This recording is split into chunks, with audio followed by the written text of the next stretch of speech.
diz lá a mim que a verdade não é aquilo que eu digo. Há uma amiga que diz toda a verdade. Nos bons tempos passados da nossa claridade, quantos amigos tenham feito na nossa classe vivada, porque não sabemos o que importa é a igualdade. Viva o centro republicano, que linda homenagem a esta. Boa noite a todos, muito obrigada. Eu quero cumprimentar a mesa, toda ela, aqui representada, enfim, nos mais diversos colegas, mas em especial o Sr. Professor Medrado. Penso que foi o Centro Republicano está de parabéns realmente por ter essa causa professor e por nos ensinar alguma coisa, a mim não, porque eu não vou ter o prazer de o ouvir, mas a todos os docentes que aqui estão, com certeza que vai deliciar com, enfim, mais uma das suas palestras que nós, enfim, já conhecemos. Por isso, muito obrigada, uma saudação especial ao Sr. Professor, os parabéns à coletividade por ter tido esta lembrança. Eu não vou fazer nenhum discurso, o Sr. Presidente da Mesa começou por dizer que íamos trocar a ordem das intervenções. Eu não vou propriamente intervir, só vou pedir-lhes desculpa por ter que me ausentar, porque realmente hoje há muitas atividades marcadas. Corremos até ao risco de não haver nenhum vereador disponível para poder passar por cá e por isso eu consegui fazê-lo, mas não tenho o prazer de ficar o resto da noite com vocês e por isso as minhas desculpas. Quero por isso felicitar o Centro Republicano pela passagem do 97º aniversário, dizer-lhes que é sempre um prazer estar cá, que é sempre um prazer para Gondomar e para a Câmara poder contribuir, colaborar com esta associação, como a Câmara sempre tem feito com todas as atividades deste Conselho. No último ano tive também o prazer de estar cá no passado, colocava-se a questão da sede e eu penso que esse assunto está bem encaminhado, não sei se definitivamente resolvido, mas de certeza está bem encaminhado. Por isso, penso que é também um motivo de orgulho e de alegria para todos nós e que vocês todos, esta coletividade realmente merece, porque não é a mais antiga do Conselho, mas seguramente a segunda ou a terceira mais antiga do Conselho.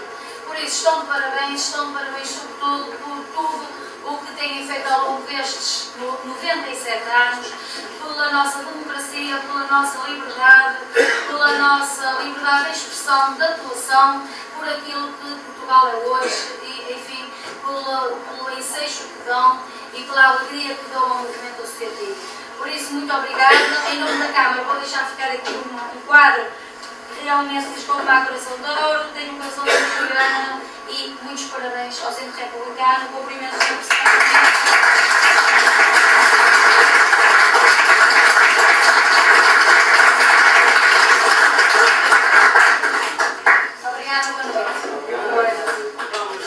Prosseguir com a nossa sessão solene. Já repararam que o Centro Republicano é efetivamente muito agradecido a quem merece ser agradecido, mas é incisivo e até venenoso em quem efetivamente não o reconhece. É evidente que todos notaram desde já que não está cá o Governo Civil, nenhum representante e, naturalmente, nenhuma desculpa foi dada para não representação. Nós estamos habituados a isto. Não é este tipo de governo civil que nós gostaríamos de ter. Estamos profundamente ofendidos. E, portanto, aqui fica o lavrar do nosso protesto. Não é assim que se faz uma coletividade que faz 97 anos, que é a terceira do Conselho de Gondomar e seguramente uma das 5 mais velhas do Distrito. Portanto, aqui fica o nosso protesto relativamente a isso. Vamos prosseguir e gostaria de lhes dar a ideia do que é que vai ser isto para que saibamos exatamente onde estamos. E, portanto, vou ter a palavra a Confederação das Coletividades,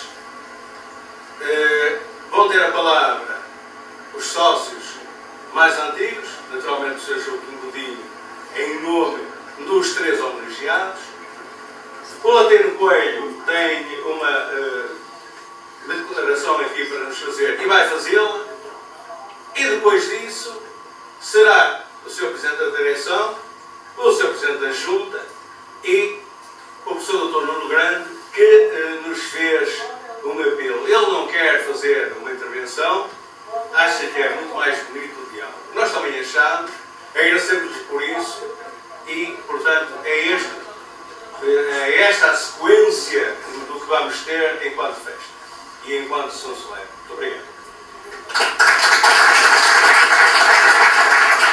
Estava portanto a palavra ao Sr. Joaquim Godinho.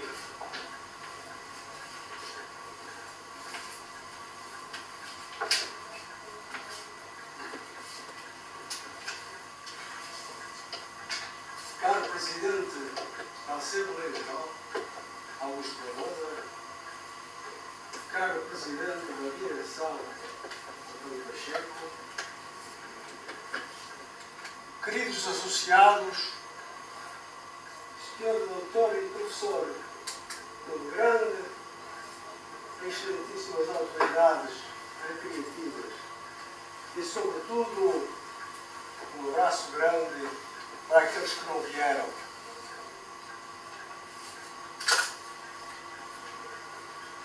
Quero apresentar, em meu nome e dos 2 mais velhos da sociedade, sócios deste clube, aos sócios e seus amigos deste Centro Republicano e Democrático, as saudações devidas a esta comemoração, que é, sem dúvida, o festival do Centro em louvor do 5 de outubro de 1910.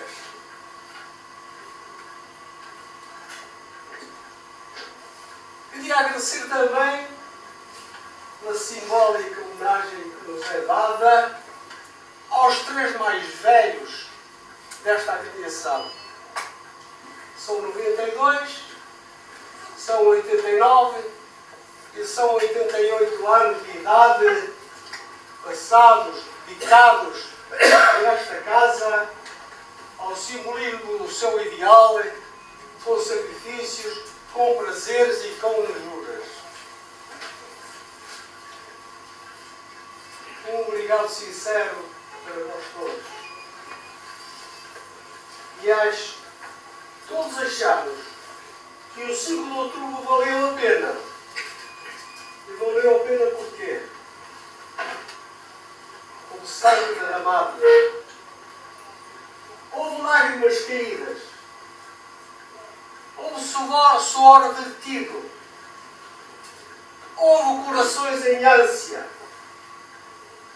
dos heróis sem medo.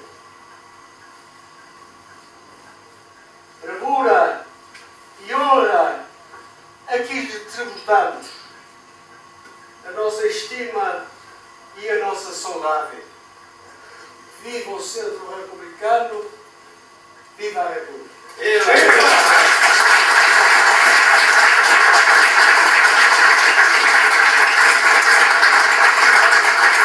Nosso agradecimento.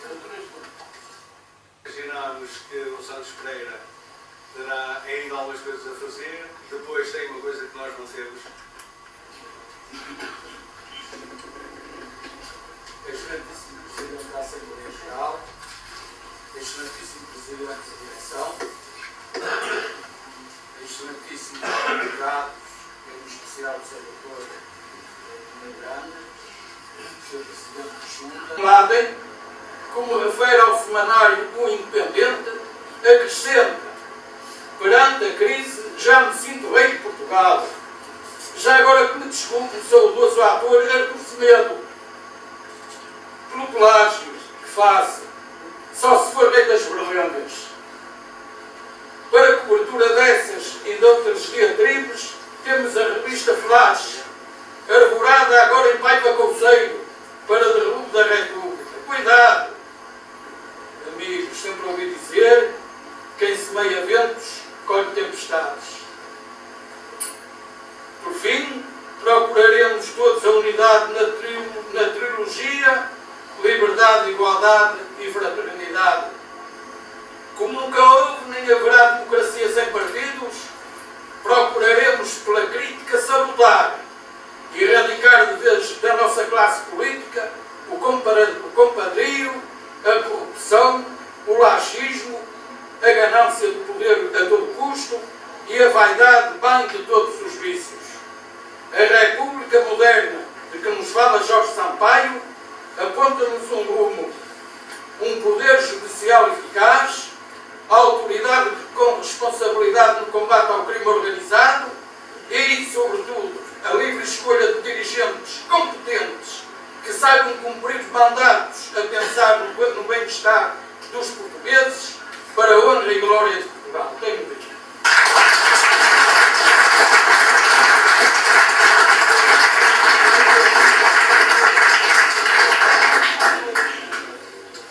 Muito obrigado, Santos Pereira. O protocolo está definitivamente arrumado, de maneira que eu pedi desculpa ao Marco. Obrigado. Como já viram, eu estou aqui 2 em 1, em representação da Federação da qual eu sou Presidente e Vice-Presidente da Confederação, portanto, representando a Confederação Nacional. Portanto, eu dirijo sem protocolo à mesa, na pessoa do Presidente do Centro, cumprimentando todos os meus colegas da mesa, cumprimento todos os coletivistas e cientivistas presentes na sala. Um grande abraço aos sócios mais antigos do Centro, pela sua persistência, solidariedade e, portanto, abrevio o tempo de intervenção, desejando mais uma vez as felicidades ao Centro e que daqui a um ano estaremos aqui todos, outra vez aqui todos juntos. Muito obrigado por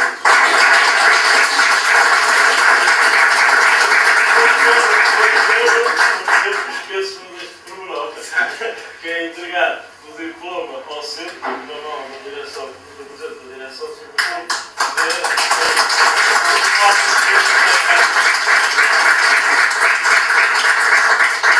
Mais um aniversário.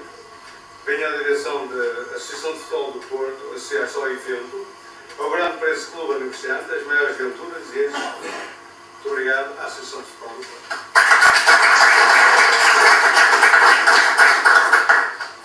Vamos prosseguir. Nós temos hoje um convidado importante que trata dos nossos minutos. Que já me disse que não queria dizer nada, é um homem, enfim, extraordinariamente modesto, mas de qualquer maneira, diga ao menos boa noite.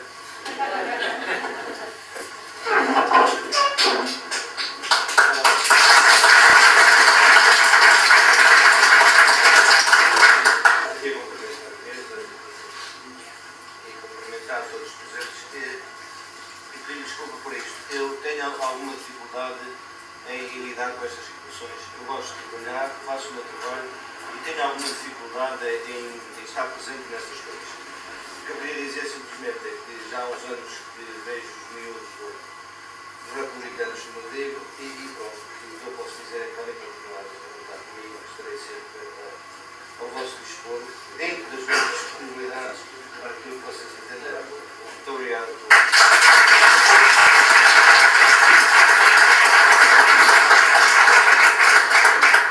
Manuel Pacheco, Presidente da Direção.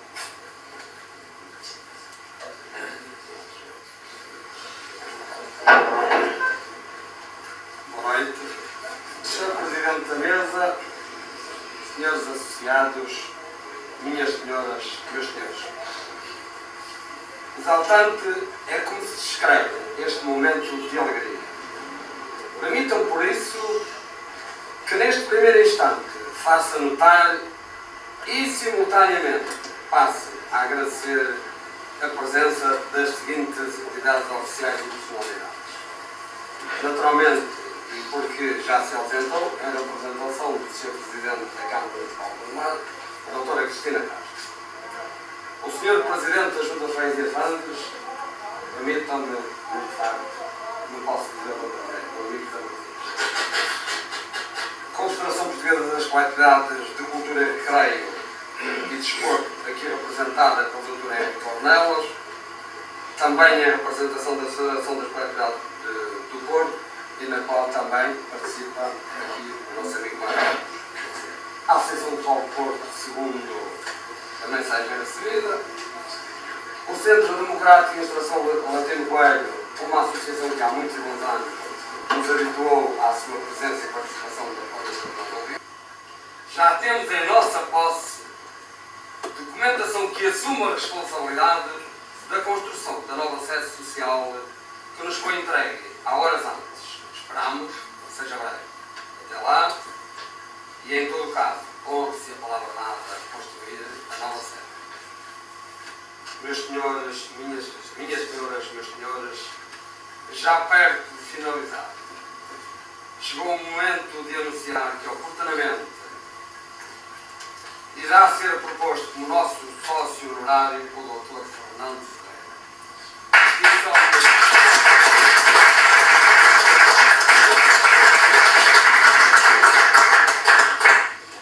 Distinção merecida pelo seu inestimável contributo à nossa coletividade. Termino agradecendo aos muitos amigos do Centro Republicano e a todos os presentes que tanto dignificam esta sessão comemorativa. Neste sentido, endereço um forte abraço e amizade em nome da nossa coletividade. Como um último instante, um sincero obrigado a todos. Viva a Freguesia de Fanzas, viva o Centro Republicano.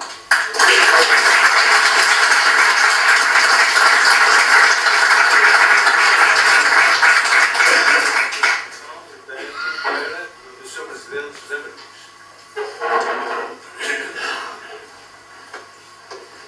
Excelentíssima Mesa, aqui comandada pelo nosso professor doutor, Nuno Bento, é uma honra tê-lo aqui connosco mais uma vez. Cumprimentar todos os sócios das pessoas, dos 3 sócios mais antigos e que hoje foram publicamente nomeados, e cumprimentar a todos também.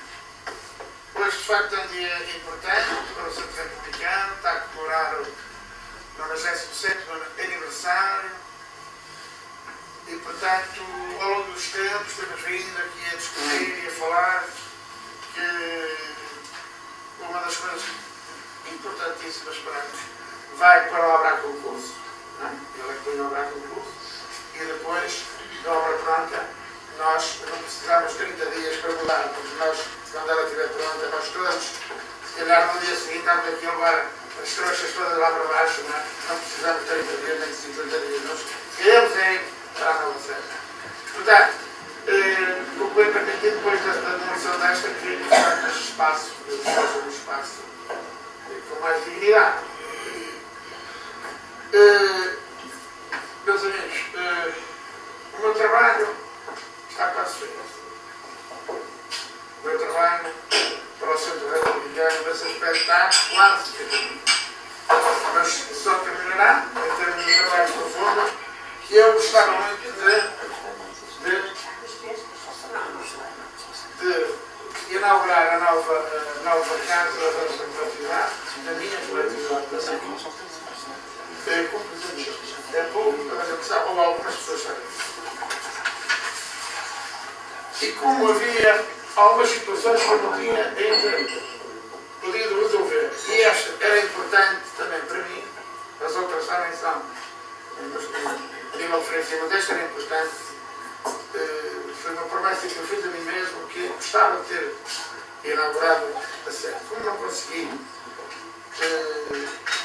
se os franceses entender, eu estarei lá no dia próprio a inaugurar essa sede, portanto, acho que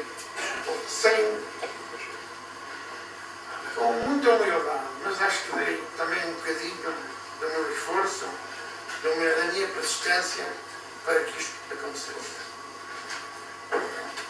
Sobre os 97 anos de vida, já foi tudo aqui dito, foi tudo já quase dito. Vamos ouvir o nosso professor agora aqui a fazer aquela sua palestra que nos vai aqui animar a todos, mas dizer-vos aquilo que temos dito ao longo dos anos, que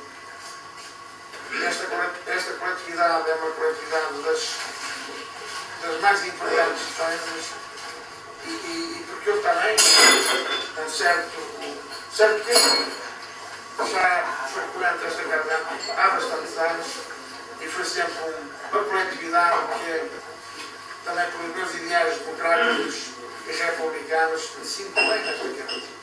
Os associados, portanto aqui está-se bem, está-se bem.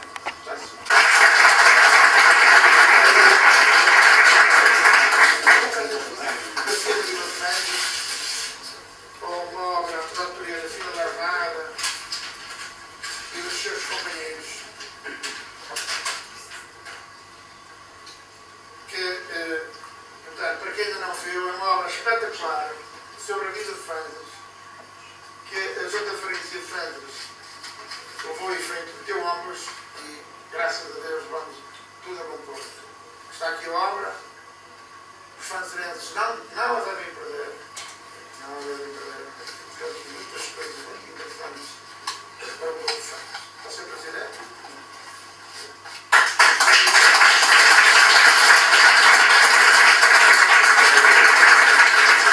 Agora já também para o Sr. Doutor, não lembramos que vai estar aqui. Também a monografia da nossa vida de Flandres, com um abraço muito grande, em nome de todos.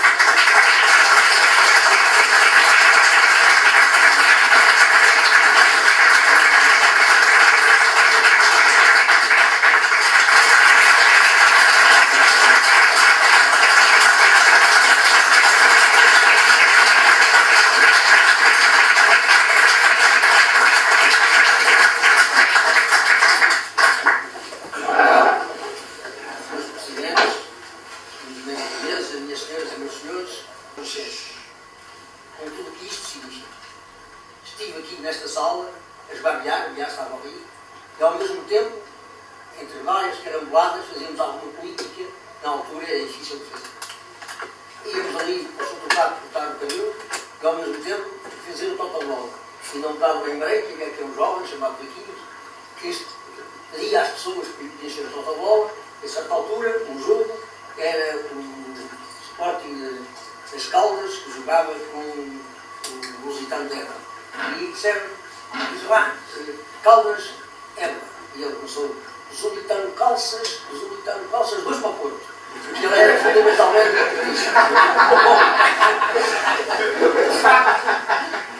aqui formei a minha personalidade, porque foi aqui que comecei a ter responsabilidades como adolescente, como adulto, e depois aqui formei todo o resto que constitui a minha maneira de estar no mundo. Convosco aprendi, convosco fiquei a saber que todos nós somos consequências uns dos outros, como vos vou dizer daqui a um tempo. Escolhi para falarmos um pouco dos desafios que a democracia enfrenta no futuro próximo.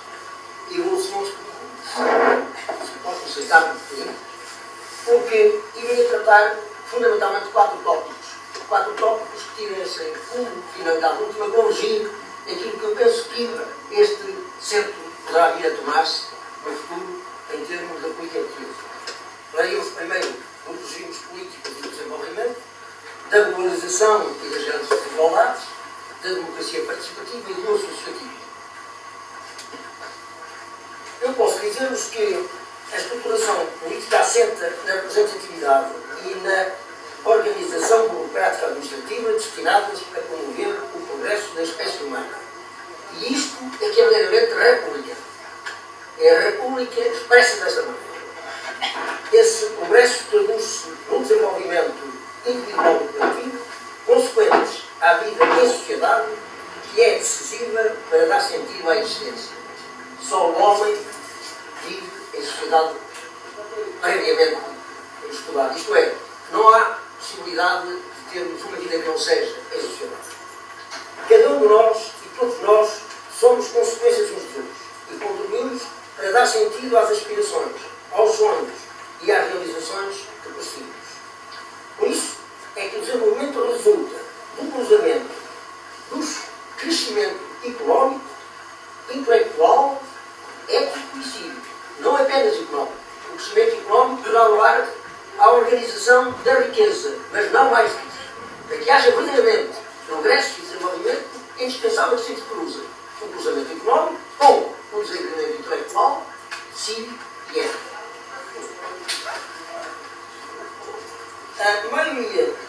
A história da humanidade demonstra que a democracia, o regime político que melhor corresponde às aspirações pessoais, ao respeito pela condição humana e ao equilíbrio das diferentes e dos diferentes de cada sociedade.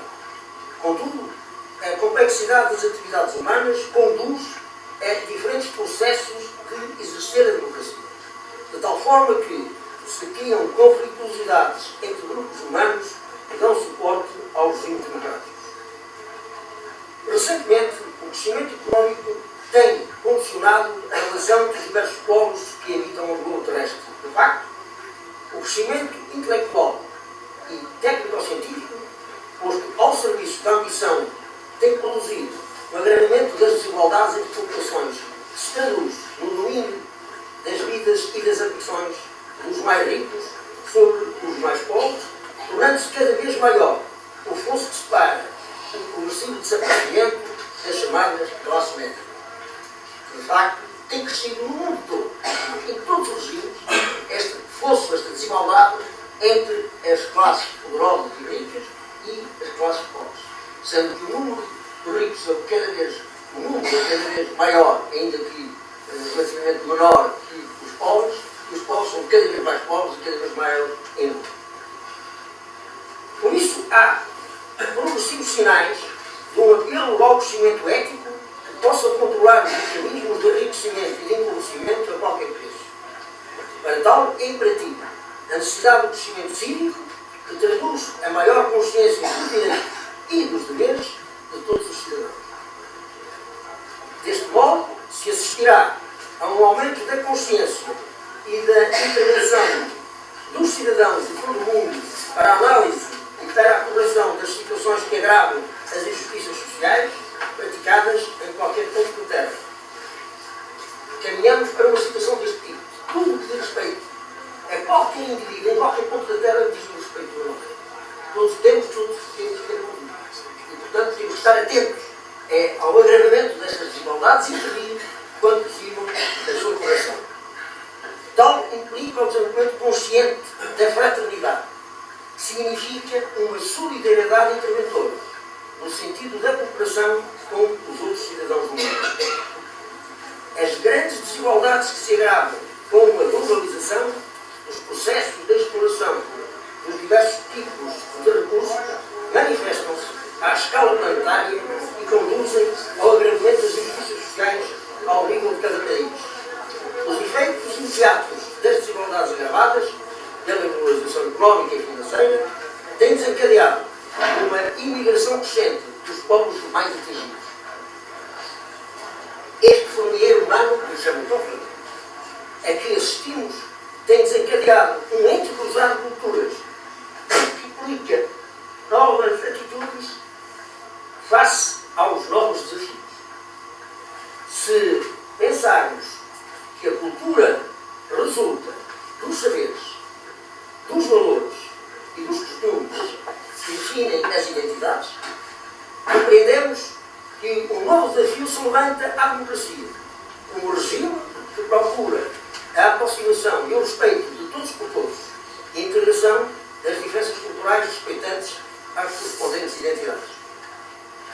A intercomunicação motivada por esta grande mobilidade humana pode tornar-se um processo de promover a organização de pequenos grupos sociais suscetíveis de um maior entendimento e participação dos diversos setores da vida das comunidades. Cada vez mais tem sentido e é mais premente a organização de grupos de cidadãos, mobilizados pelo conhecimento das diversas problemáticas e animados pelo interesse real de contribuir para o estudo e para a solução das situações sociais características de cada comunidade. Esta forma de participação cívica é, do meu ponto de vista, um processo de implementar o sistema democrático, de modernizar o comportamento das sociedades e de contribuir para a paz e o progresso da humanidade. Assim, exercer a democracia tem como pressuposto o reforço da cidadania, que implica o assumir das responsabilidades de cada um perante os problemas pessoais e das comunidades. Esta democracia participativa não é conflitual com a democracia representativa que nos caracteriza, assim como a maioria dos povos da União Europeia e do mundo. Contudo, é fundamental para aumentar a eficácia das medidas tomadas pelos órgãos de decisão, quer ao nível central, quer ao nível local. A complexidade que neste momento rodeia a vida dos países torna cada vez mais insuficientes, dispendiosos e inoportunos os programas governamentais, gerais e locais, ao mesmo tempo que os cidadãos adquirem meios de informação que permitem perceber onde, quando e como as medidas tomadas não se concretizam. A mobilização da consciência e da vontade das comunidades está regulamentada na grande maioria dos Estados de Direito. De facto, o associativismo está contemplado na estrutura legal de quase todos os países modernos e, em alguns exemplos, é formado entre os países do mesmo ou de todos os continentes. Há hoje, cada vez mais, um associativismo internacional e intercontinental. Desta forma, é possível a criação de grupos de cidadãos motivados pela vontade de resolver problemas comuns e mobilizar os órgãos administrativos e burocráticos para as soluções justas e pertinentes. A democracia participativa é tanto mais eficaz quanto mais próximo do cidadão estão os órgãos de decisão. Por isso, a descentralização do poder executivo é uma das exigências desta nova fase da vida dos povos. As áreas políticas a serem desenvolvidas por esta forma de democracia são diferentes de local para local, de região para região e de país para país. No caso concreto do nosso país, a democracia social tem uma grande prioridade, pois nela se sintetizam as diversas expressões da democracia económica e da democracia cultural, que serão outros dos aspectos mobilizadores da cidadania. O associativismo assenta na tomada de consciência dos cidadãos no sentido de juntar vontades, competências e altruísmo para enfrentar os desafios da vida e constituir o futuro das comunidades. O associativismo apela para o voluntariado comprometido e interventor, pois, se assim não for, tem a dimensão da solidariedade entendida como um dever e não da fraternidade entendida como um direito. De facto, a espécie humana é uma espécie que exige a complementaridade. Se assim é, eu tenho o direito de sentir que eu e os outros seres são solidários. Não é apenas um dever dos outros, é um direito meu. Eu tenho o direito de reclamar a solidariedade na medida em que cada um de nós é complementar os restantes.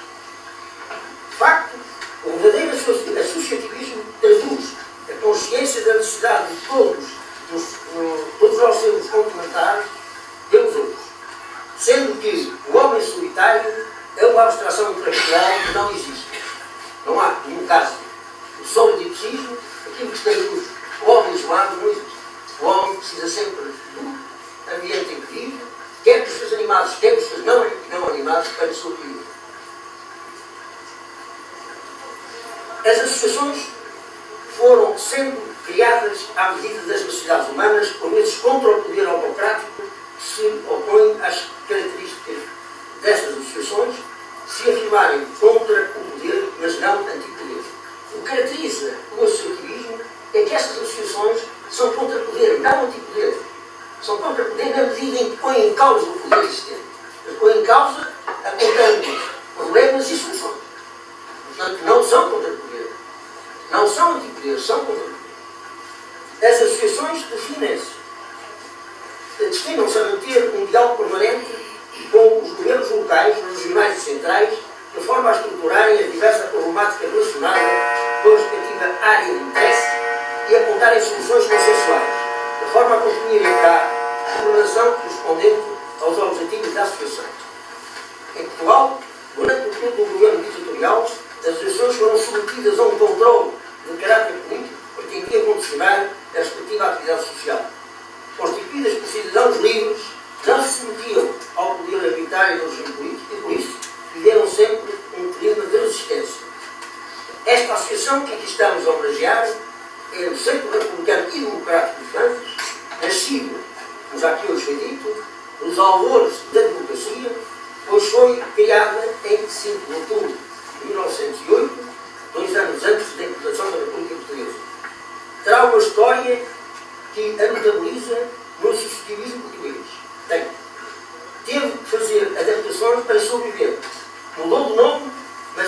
princípios nem doloroso de práticas.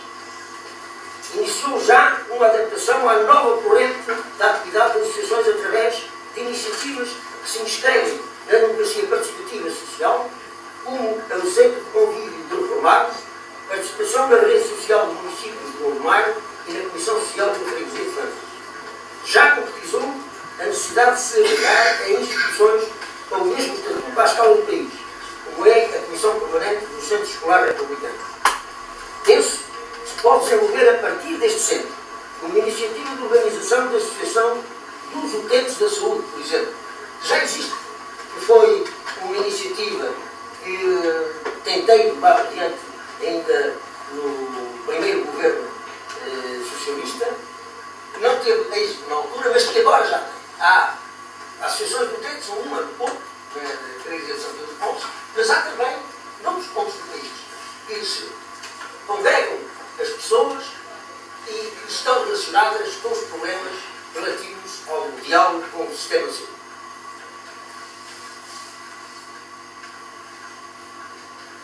Poderão contribuir para melhorar a relação entre o sistema de saúde e os cidadãos.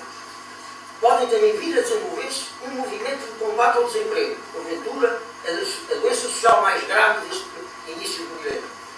Em 5 de outubro de 2008, quando festejarmos o vosso centenário, espero poder felicitar-vos pela iniciativas sociais que vierdes a tomar na linha da cultura associativa e carística.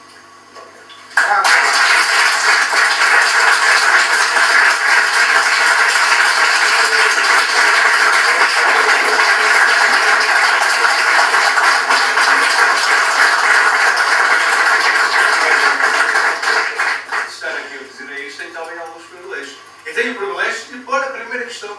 Aliás, vou-lhe pôr duas. No domínio científico, o que é que pensa o professor da apropriação por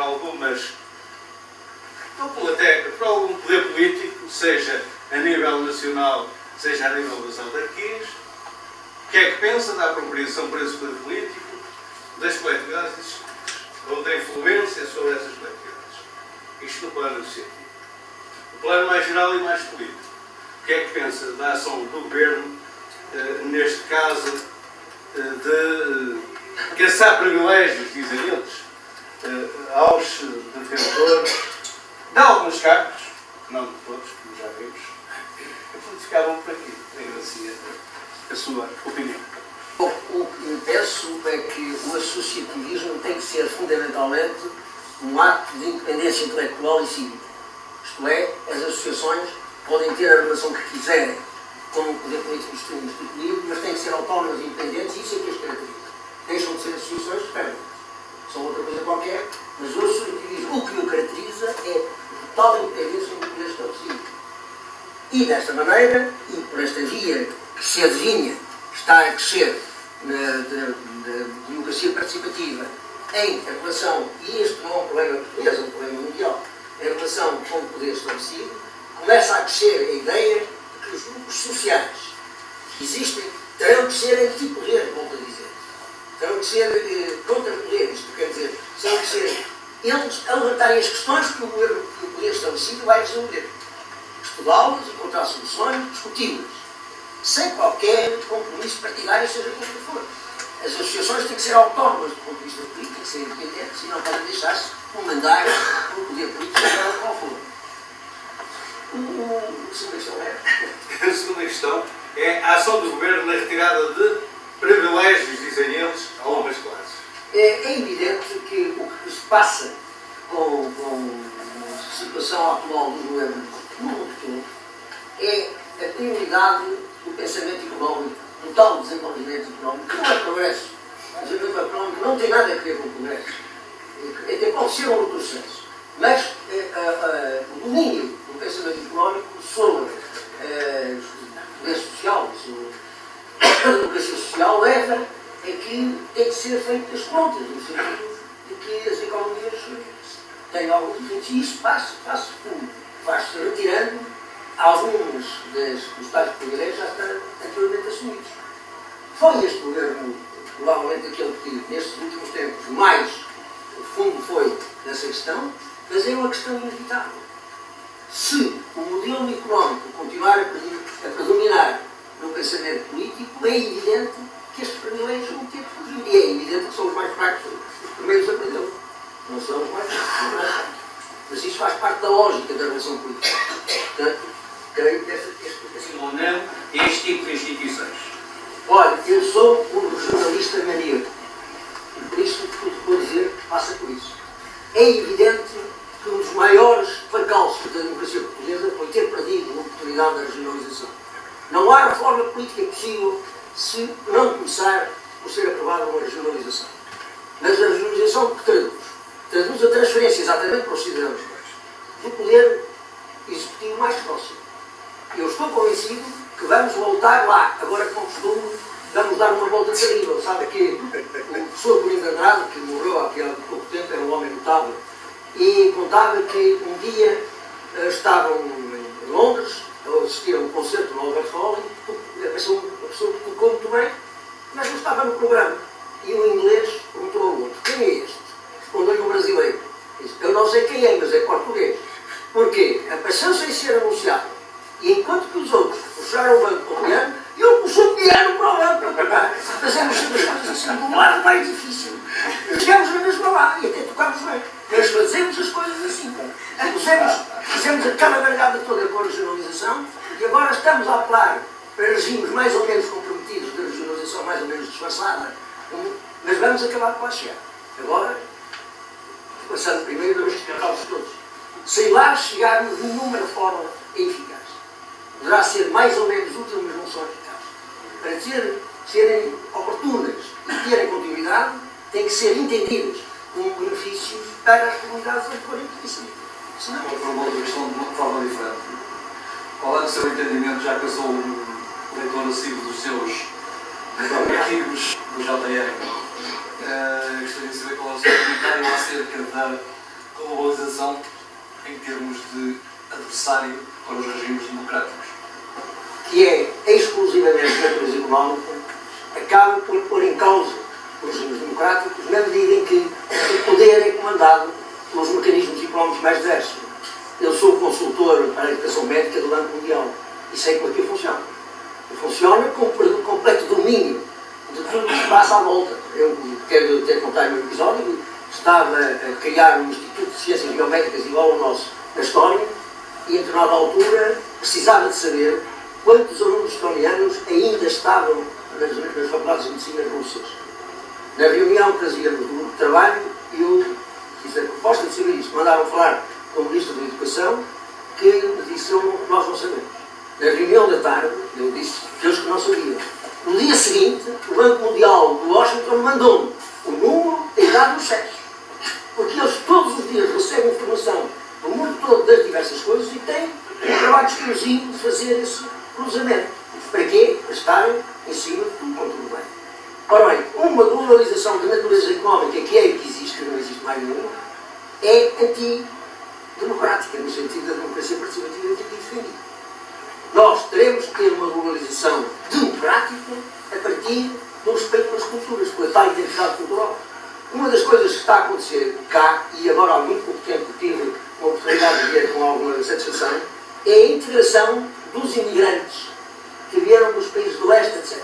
No outro dia houve uma comemoração ligada com o governo da China na Câmara do Porto, como se presente, e estavam diversos grupos culturais de expressões muito diversas, búlgaros, tudo misturado, fazendo as suas manifestações, mas mantendo claramente a sua identidade.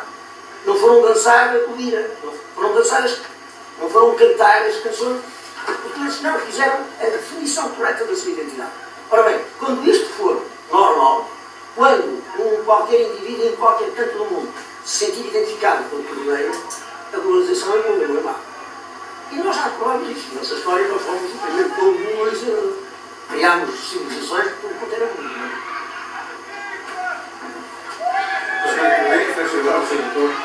Só que estão a ler sobre vinho primeiro. Havia o senhor professor a gentileza de explicar ao povo de Fãs o que é a medicina de risco. Vossa Excelência tão inteligentemente criou o seu instituto. Muito obrigado.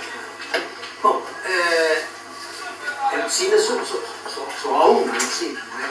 Agora, a medicina de risco, a medicina da catástrofe, é uma nova forma de encarar a relação entre as pessoas e as catástrofes, naturais ou não, e nós criámos um curso pós-graduado para médicos, chamado Medicina de Catástrofe, que leva em linha de conta todas as coisas. Deste curso resulta um grupo de pessoas que estão permanentemente mobilizáveis para ir a pedir onde forem solicitar. E as pessoas conseguissem entrar sem ofender ninguém.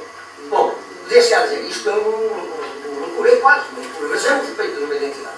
A partir de agora, estes cursos fazem a leitura cultural completa dos sítios onde vão atuar e fazem a sua intervenção respeitando os valores dos povos a que não conheço, senão não valia a pena lá ir. Esta medicina de catástrofe, a medicina que tem sido extremamente útil, particularmente em zonas com grandes catástrofes naturais, com os incêndios, com os terrorismos, porque normalmente a ajuda que dá é normalmente uma ajuda muito eficaz e quase imediata. Estamos a tentar desenvolver isso. Obrigado, Sr. Professor. E agora, por que razão o nosso cérebro envelhece de fora para dentro e vive ou desenvolve-se do centro para a periferia? Então, isso é um problema muito complicado, está hoje muito estudado e as coisas não são tão lineares como isso. Ele começa, de facto, com uma estrutura celular que está em volta da cavidade central, depois desenvolve-se de várias maneiras. Eu aprendi, como aluno, que quando uma célula nervosa morria não era substituível. Isso está completamente postulado.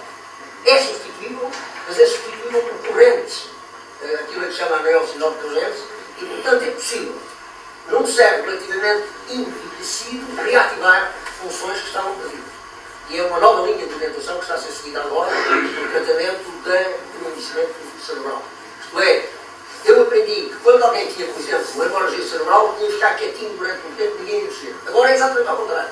O que se deve fazer é começar imediatamente a estimular as zonas do cérebro que estão vivas para recuperar as funções que estavam perdidas.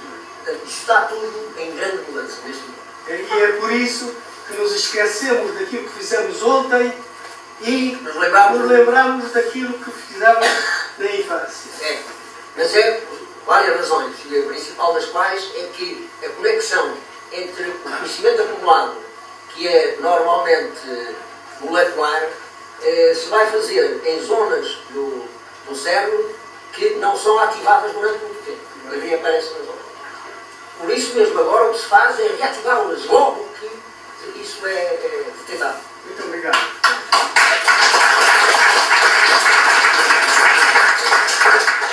Queria fazer uma pergunta ao Sr. Pedro. E agora, depois de todas essas promessas que têm feito, o Sr. acredita se isso vai ser executivo? Se a Câmara se continuar, os atuais dirigentes, se irão executar essas promessas que fizeram. Eu, por acaso, quando cheguei aqui, já a senhora representante da Câmara já se tinha ido embora. Estava a acabar, precisamente, de deixarem qualquer coisa escrita ou qualquer coisa dita sobre isso. Mas o Sr. Doutor, como Fonseca, que viveu aqui muitos anos, quando... A democracia que há em Portugal neste momento é uma democracia representativa. O que significa o seguinte, que as pessoas que são escolhidas, sejam elas quem forem, de maneira que forem, passam a ter uma autoridade governativa que não deve votar-se neles. As populações têm que ter mecanismos de alguma maneira, porem e tirarem questões de maneira em que elas sejam resolvidas. No caso concreto, aqui que levanta, é de esperar aquilo que aqui foi dito, que as coisas vão arrancar, mas no fim desta semana há eleições. As pessoas forem escolhidas, são escolhidas democraticamente. E, portanto, a partir daqui, podem dar e devem dar contas, mas estão lá em nome de quem os escolheu. O que a nova proposta que está em marcha no mundo todo, e que em Portugal vai também desenvolver-se, é que as sociedades se organizem sob a forma de associações como esta, mas que sejam interlocutores em parte igual com os órgãos do Estado, com os órgãos do Estado local, das organizações locais ou nacionais. Isto é a minha convicção, é como, tanto mais que já estão com alguma desconfiança. A minha convicção é que vão começar um tipo de diálogo com as instituições no sentido de levar a contento aquilo que querem uns e outros. Diminuir, mas a associação tem objetivos que os membros do governo municipal não têm. Não têm que ter. Eles são escolhidos para terem. Se governarem mal, na próxima vez não são bem. Isso é o que eu posso dizer.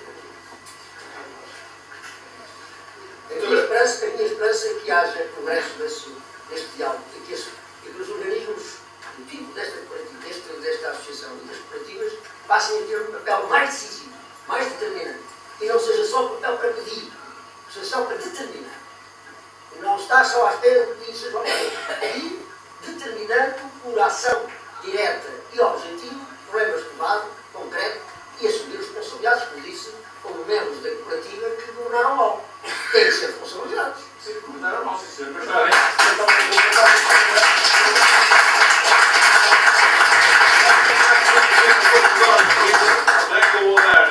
Vou dizer qual é a sequência das intervenções. A doutora Fernanda Armada vai ter a palavra para responder relativamente à monografia de fundos e à cooperativa. Depois o Castro Gante também quer intervir e eu falarei a seguir relativamente àquilo que é o pensamento dos corpos gerentes, pelo menos no que diz respeito aos seus 3 presidentes. E a seguir entra-se no debate. E acabou o assunto em termos que não digam respeito exclusivamente ao centro republicano e à democracia representativa. Sim, foi o que entendemos. E vai responder justamente nessa esfera. Não encontramos outra, nem por escrito, nem nada. O trabalho foi até desenvolvido ali pela colega Natália. Tem tudo aquilo que deve desde o princípio do cooperativismo, como ela foi fundada até hoje. As informações foram recolhidas por aquilo que disseram os dirigentes, para além de coisas que encontramos escritas, e, portanto, não nos esquecemos, falarmos disso e ver lá as fotografias da...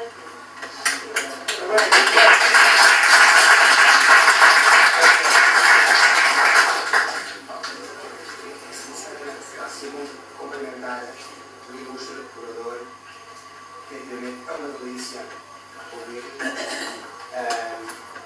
Lamentar que as pessoas aqui presentes não deem atenção à sinopse que o senhor deu aí, o que se passa na Europa, no mundo e etc. Mostrando bem os conjugantes que é muita panagem do nosso mundo. E para modificar isto um bocadinho, contou uma coisa deliciosa, foi do pianista que arrasta o piano. Eu peço, se tem outras histórias do político para contar, e se possivelmente a Maria João Pires, uma ilustre pianista, faz pé pelo mundo, se também tem contactos destes ou tem situações destas. Muito obrigado, parabéns, é uma delícia ouvir. Muito obrigado.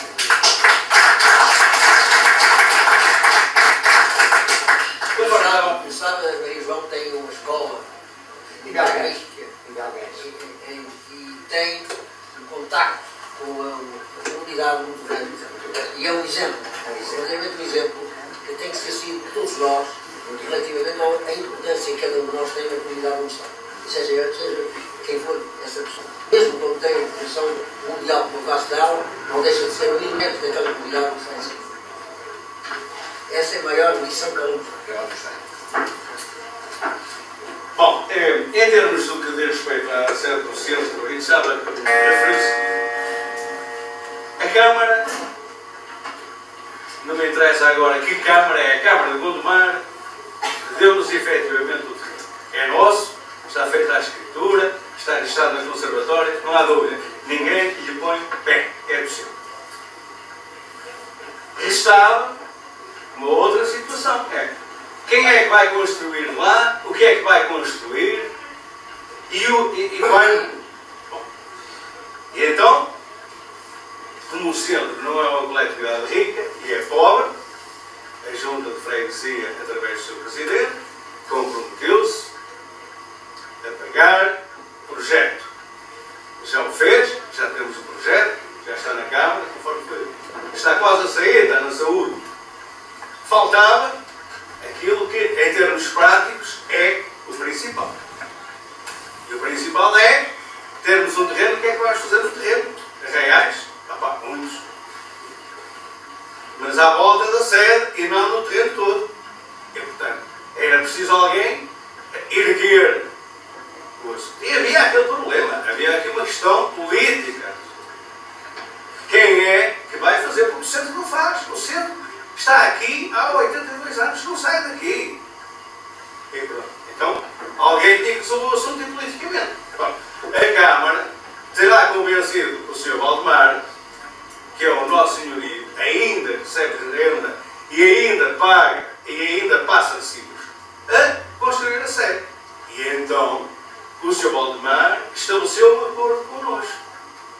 Esse acordo foi assinado há pouco tempo. E, portanto, ninguém vem agora dizer os gajos fazem isto nas nossas costas. Não fizeram nas costas de ninguém. Foi quando ele nos foi proposto e nós assinamos. Então é isso. Nós, a partir da assinatura do acordo,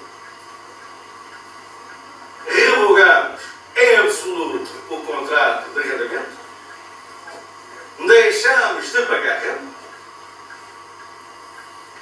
O Sr. Valdemar compromete-se, por sua vez, a que logo que o projeto saia da Câmara, aprovado, iniciar imediatamente as obras. Quanto mais depressa o fizer, melhor para ele.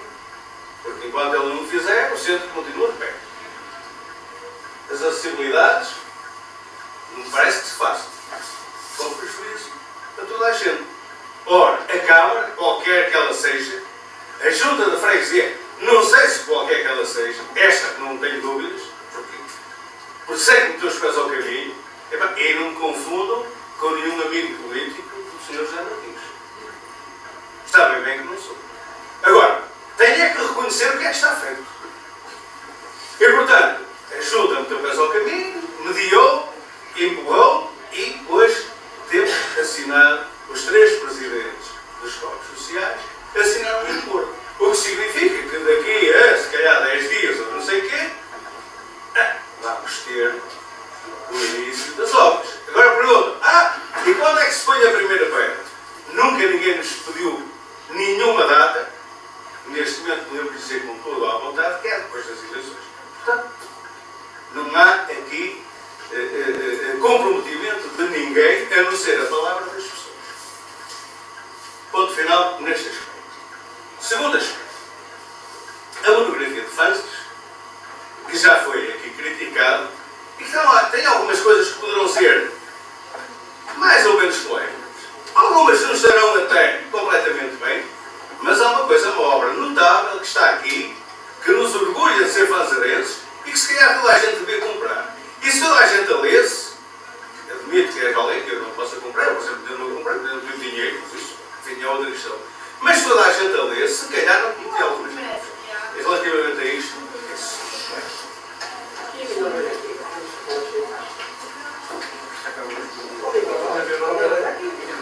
é evidente que continuamos abertos a perguntas ao nosso convidado. Posso fazer? Chamar a Ramos, Eu só apresentar a apresentação, mas gostava de pôr em 2 questões, pelo menos. A primeira é das situações da qual eu não consigo ainda compreender. Talvez se me parecer por suas vezes. O porquê da grande alteração que através dos anos nós temos tido na sociedade. Principalmente na base da família, na base do apoio aos nossos filhos e na base até do apoio às pessoas idosas que se limitam a ir parar um lado de terceira idade em vez de ser apoiado pelos filhos. É a primeira questão. A segunda questão resume-se a outra situação que, para mim, é outra parte que está a destruir o mundo. Ou seja, a passagem das águas para o cimento. Hoje em dia, pelo que me parece, e a nível do nosso país, nós não vamos conseguir ter árvores, vamos conseguir ter abrigos em cimento. Gostava de saber, inclusive, a prova está nos incêndios que nos estão a atacar profundamente, gostava de saber a opinião do senhor em relação à grande mudança, porque isso vai ter consequências nefastas para a sociedade. Principalmente para os futuros, para os nossos filhos, até para os nossos netos. Gostava. É evidente que a primeira questão relaciona-se com a evolução do conceito de família, que tem transfixado praticamente todas as sociedades. Nós, quase todos aqueles que derivamos de uma cultura judaico-cristã, temos um conceito de família perfeitamente organizada, respectiva, que pressupõe uma passagem de responsabilidades sucessivas. Não é assim em todas as sociedades, mas as de cultura judaico-cristã é assim. O que acontece é que, de facto, a transformação das relações interpessoais nas sociedades, no modo particular nas sociedades ocidentais, tem sido muito acelerada, exatamente dominada que está no domínio económico. E aquela estrutura familiar repousada na presença da mulher como mãe, esposa, no seio da família, como centro do eixo educativo, foi posta em causa. Eu costumo dizer que nós somos todos muito mais filhos da mãe que filhos do pai. Porque na realidade nós somos dependentes claramente da mãe. Não só em termos embriológicos, também dá mais material para a organização do filho do pai. Mas também, e isto está hoje demonstrado através de trabalhos pagos pela Fundação Biálica do Porto, a partir do terceiro mês de vida intrauterina, começa a organizar-se a personalidade da criança e esta organização estende-se até aos 4 anos a seguir ao nascimento. E a partir dos 4 anos, torna-se imperativa a vida em sociedade. Portanto, podemos dizer que os valores fundamentais do bem e do mal, do justo e do injusto, da mentira e da verdade, estão organizados até aos 4 anos. De tal ordem que o professor Jerome Keegan, que é talvez o médico mais premiado do mundo, só não tem o Nobel, nem tem mesmo o Nobel, é capaz de vir a ter um dia destes, tem estado a demonstrar que a influência sobre a gravidez, aquilo que a mãe vive em cada momento, é decisiva para o comportamento. É decisiva. Aquilo que o filho vai ser começa a desenhar-se ao terceiro mês de vida intrauterina, estende-se o resto da vida toda. Bom, a competição social que resulta do modelo económico que prevaleceu levou a mulher a ter que sair de casa, a ter que fazer o seu trabalho, a regressar a casa com índice de cansaço muito grande e a ter muita mais dificuldade em conduzir a educação do filho durante esse período. E ele fez um estudo muito interessante sobre as crianças assassinas nos Estados Unidos, não sabem, crianças e adolescentes que usam as armas para resolver os problemas, e concluiu que, na realidade, a grande maioria não resultam de famílias violentas, resultam de famílias em que ele chamou apáticas e indiferentes. Famílias onde a criança cresce e ele classificou-as, chamou-lhes crianças frigorífico de televisão. Passa a sua vida entre a televisão e o frigorífico, têm uma refeição feita e depois vão ver a televisão e começam a organizar a sua personalidade deste modo. Isto é muito mais destrutivo para a família que qualquer outra ação económica ou social. A família tem que se reconstruir atribuindo a cada um dos seus elementos o papel que tem e o papel fundamental que tem. E que não é arbitrário. A mãe não pode fazer de pai e não vai fazer de mãe. É assim, porque é assim do ponto de vista biopsicossocial. Bom, essa mudança tem que ser feita com alguma velocidade. E está a ser feita com alguma velocidade em alguns países. Mesmo os países do Norte, eu tenho um grande contato com a Noruega, com os Suécia, mas mais com a Noruega, mesmo aí, este tipo de problemas estão hoje a ser equacionados com a sua importância.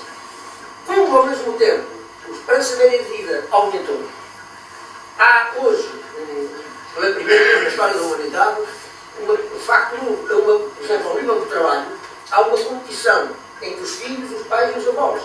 Porque hoje os avós reclamam também ter intervenção social e têm direito de reclamar. Um inquérito feito na Comunidade Europeia mostrou que a grande esmagadora, mais de 80% dos idosos interrogados com mais de 65 anos exigiam ter trabalho remunerado.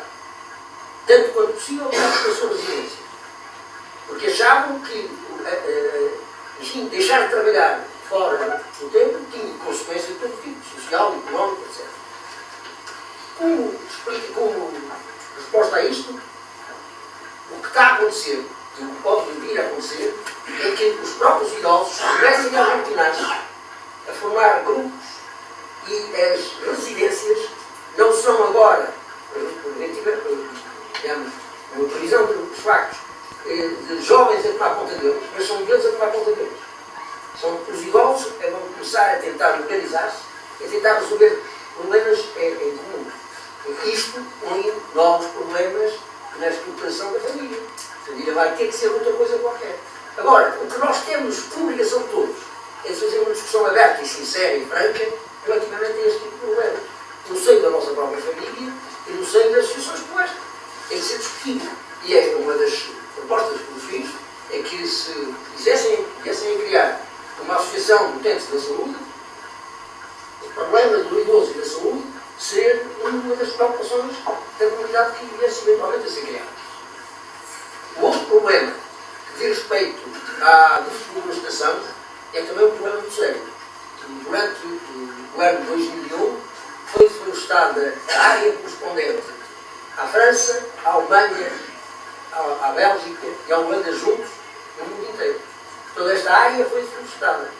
Isto tem consequências no PIB. É evidente, desde alterações climáticas até ao aparecimento de novas doenças, e doenças de outro tipo. Doenças que só atingiam os macaquinhos que estavam nas árvores, desaparecendo das árvores, começam a atacar novos. E isto tem consequências em várias consequências, mas por causa. Por exemplo, alterações da temperatura média da Terra. A circunstância de entre 2004, 2013 e 2005 ter aumentado 0,3 graus centígrados, 0,3, que este, por exemplo, na Costa Rica, onde não havia dengue, passou a haver dengue e agora passou a haver febre amarela. E não havia. O quê? Que aqueceu aquela parte da Terra e o agente transmissor passou do Brasil para lá. O Brasil tem dengue e agora a Costa Rica também tem. Não tinha. Isto é, as alterações que nós, enquanto agentes transformadores, estamos a colocar na sociedade, no ambiente, é nos permitido. Somos, ao mesmo tempo, responsáveis e vítimas dessas transformações. A questão que se põe é se é legítimo continuarmos a mudar o universo, o nosso ecossistema, ou se não é legítimo. E aí é que o problema é mais difícil de resolver. Porque não é legítimo desflorestar uma zona da África se aceitarmos que é normal que os habitantes de lá vivam em cavernas. Mas nós não queremos viver em cavernas. Portanto, temos que conseguir conciliar esta dupla situação. E até que ponto a desflorestação tem como consequência o progresso no sentido de crescimento civilizacional ou não. E tem que ser as pessoas que vivem em cada contexto social é decidir discutir. No caso português, este problema terrível que nos tem assustado, o problema dos incêndios e da florestação, é um problema grave que acontece coincidir com uma alteração climática muito séria e que, segundo uma reunião de técnicos de ambiente internacionais que esteve em Lisboa, provavelmente se estenderá até ao fim do ano 90. Portanto, teremos este problema grave de potencialidade de incêndios até ao fim do ano 90. Nós não sabemos quais são a dimensão que isto pode vir a ter. É evidente. O que é mais cómodo é dizermos a responsabilidade é dos outros. Mas cada um de nós tem que perguntar a si próprio qual foi o grau de responsabilidade que teve nas coisas que acontecem à sua volta. É isto que me parece poder dizer. Quer dizer, os incêndios são uma coisa terrível, a desflorestação é uma coisa terrível, mas porquê é que há desflorestação? O que é que a gente espera de obter da desflorestação? É um problema não só português, é um problema mundial, por dizer-lhe que a área desflorestada é correspondente a estes 4 países todos e, portanto, as transformações climáticas que vão processar são um princípio do nosso tempo. Há que cada vez mais assumir a consciência disto, o que é que significa. E, na realidade, o nosso diálogo com o ecossistema é urgente que seja lúcido, claro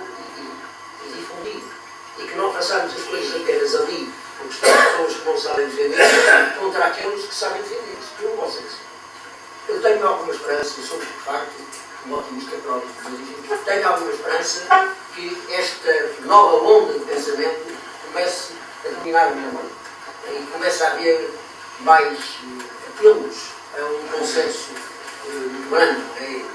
Claro que de vez em quando inventam-se assim nomes estranhos, os milagres, que nem sabe se existem, se não existem, para explicar algumas coisas, mas de qualquer maneira é fundamental que todos nós, cada um de nós, assuma a responsabilidade dos seus atos e votos. E chegaremos à conclusão de que a responsabilidade não é só sua.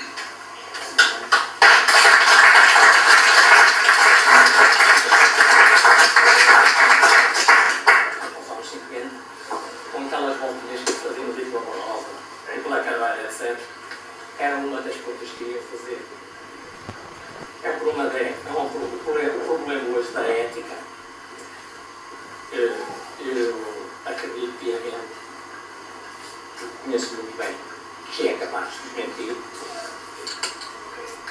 E eu creio que o professor também sente que esse amigo era capaz também de fazer isso. O problema é que eu ponho até os malefícios que pode causar nas pessoas, que a mim já não afeta, que é o comportamento da nossa classe política. Por exemplo, agora que estavam muito fresquinhos, que é os dirigentes apresentarem-se perante as populações e dizem: nós vamos fazer isto, aquilo, prometem. E amanhã estão a trazer as eleições. Não fizeram nada, não ao contrário. Mas vem um outro, prometeu, e vai também perder, porque não cumpriu nada. O resultado está jurando por aqui por mentiras contínuas, pode estar malefício, vai causar nesta gente que como é que ela há de acreditar neste sistema onde é mentido descaradamente. Isso todos nós sabemos, temos ouvidos para ouvir, temos olhos para ver, que é como é que esta situação, vamos sair desta situação de violência, porque a continuar este ciclo, eu quero ver como é que isto se vai, resolver. Estou preocupado, eu sinto-me preocupado, como é que esta situação se vai resolver, porque uma das coisas que mais detesto é ouvir mentira. Uma coisa, eu posso comer, o meu pai era alcoólico, eu não posso beber os alcoólicos. E os mentirosos eu detesto. E de maneiras, o que é palpável é que se mente facilmente todos os dias. Eu queria ouvir o pensamento do professor. Como é que vamos sair disto? E as pessoas vão passar a ser honestas umas com as outras e principalmente falar para nada, umas com as outras. Era o problema que gostava de ouvir do professor. Bom, é evidente que um dos maus, e vamos dizer, nem sequer é um mal português, é um mal mundial, da classe política, desculpa, é a profissionalização política. As pessoas hoje estão nos cargos políticos como profissionais da política. E isto em si não é bom, se as pessoas forem capazes de entender isso como tal. Estão ali para resolver problemas burocráticos e administrativos enquanto tal. E não têm que misturar as suas ideologias com a necessidade de resolver os problemas. E é nessa medida que a chamada democracia participativa, que é no fundo aquilo que eu disse, se vai ter que se contrapor como tal contra poderes, junto do político, porque o político tendencialmente é ambíguo, para não chamar mentiroso, é ambíguo. Diz umas coisas e não diz outras, porque tem objetivos bem definidos que não têm que ver com os interesses gerais. E quando nós lemos os programas políticos dos diversos partidos que passaram pelos governos em Portugal, visto que anteriormente nem programas havia, mas desde que há democracia, nós vemos que a grande maioria se propôs coisas que sabia à partida que não seriam capazes de ser feitas. E foram cometidas. Bom, dir-me-á e dizem-me, não é, que isto fragiliza o sistema democrático, fragiliza. agilizem, põem em causa e criar condições para que apareça, já que hoje foi chamada a atenção para isso, um falso messias qualquer e venha criar uma situação de ruptura democrática. A proposta que faço, e volto a repetir, é que se organizem ao nível da sociedade núcleos associativos que interfiram diretamente na causa. Não fiquem à espera que venha o suicídio, que interfiram, façam estudos e exigências e deixo-vos aqui dois pedidos. Um, voltado para a saúde, outro, voltado para o emprego. Que este centro se organize no sentido de estudar os problemas do desemprego, que é quem enfrenta os séculos lá, e procurar corresponder a isso, mobilizando os empresários, mobilizando os interesses. E outro, se organizem para ser dialogantes com o sistema de saúde. E esse já está até legalizado, já há leis próprias. Assim, se passarmos a ter os interesses sociais e na nossa posse, as mentiras já não nos atingem.